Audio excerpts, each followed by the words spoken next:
What's the big deal economically in the next 2 years? You know, it used to take 21 years to get a highway built. You know, bad case, but it would take 21 years. We're trying to bring that down to 2 and maybe even 1. And by the way, if it's not right, we're not going to approve it. But we're not going to take 21 years to find out whether or not we can do it. Is that part of the implementation of the infrastructure rebuilding? It's part of that, and that's going to start. Infrastructure is going to be starting right after the midterms, and we think that's going to be an easy one.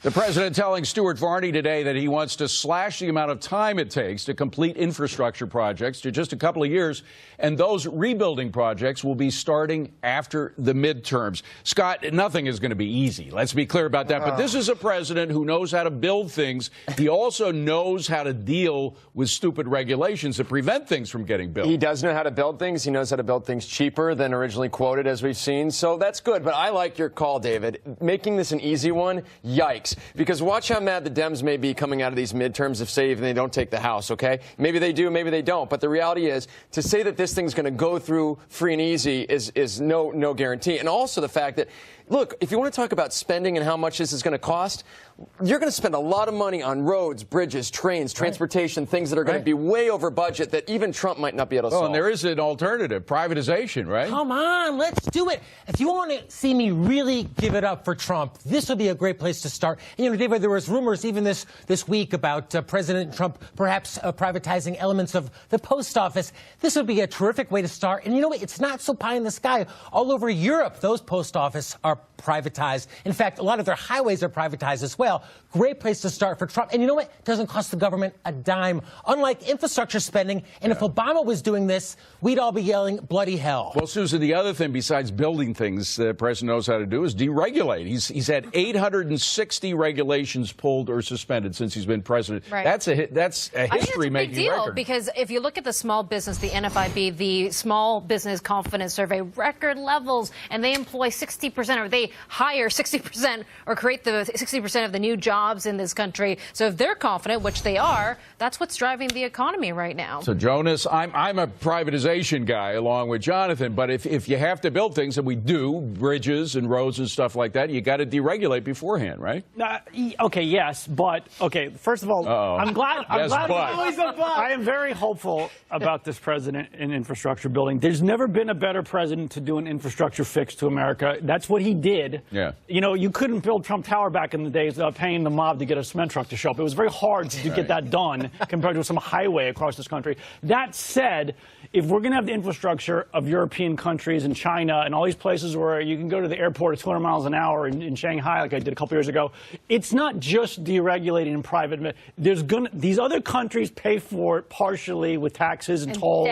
And they have first-class services that people pay for. They have high gas. They have something in the budget to pay for it. If you think it's going to magically happen and not cost money, it's not going to be Jonathan, the case. what about bonds? You don't necessarily have to raise taxes. You can do bonds. There are a lot of highways in this country that you used to pay a toll for, and once the toll was paid off, you don't have to pay more, like I-95. President is the king of debt. The self-confessed or self-prescribed king of debt. I mean, David, this country already is deep in hock.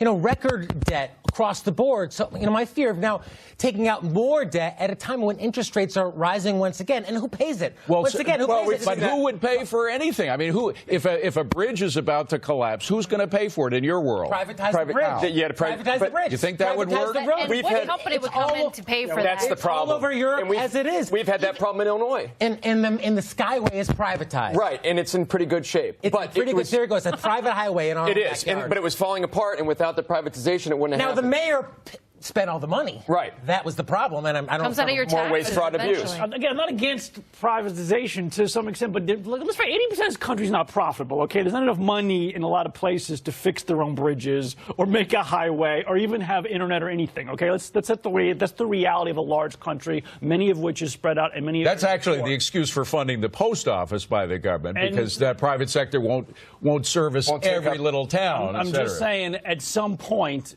to get some of this done, and whether you pay, look, privatizing doesn't magically make it free. There's going to be toll when you go on a private highway.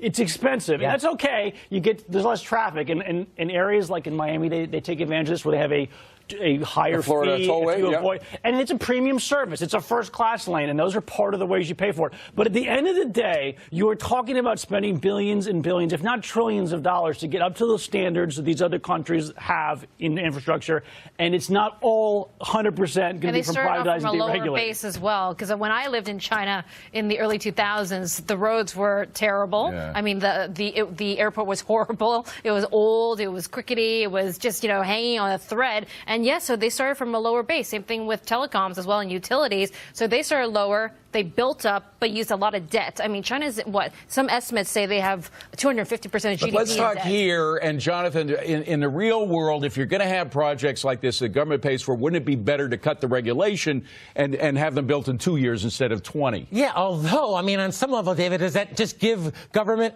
if they can, you know, if they can, gives them license to spend it faster? I mean, if they can build more and more and more, I mean, that's, Also, you know, we give them called less this accountability. shovel-ready jobs 8 years ago. We said, oh, the president's just making shovel-ready jobs. Wasn't Obama's infrastructure supposed But to if he fix wants to it? cut They dug 'em regulations, up. what's the They dug up problem the with roads. that? I don't see the problem with cutting regulations. Or some sort of public-private partnership, too, because, you know, they dug up all the David, roads in the American cutting a Restoration Act. regulation is always Yeah. a positive because it's cutting expenses. Let's to the leave on bottom the line. positive. Coming up, a huge...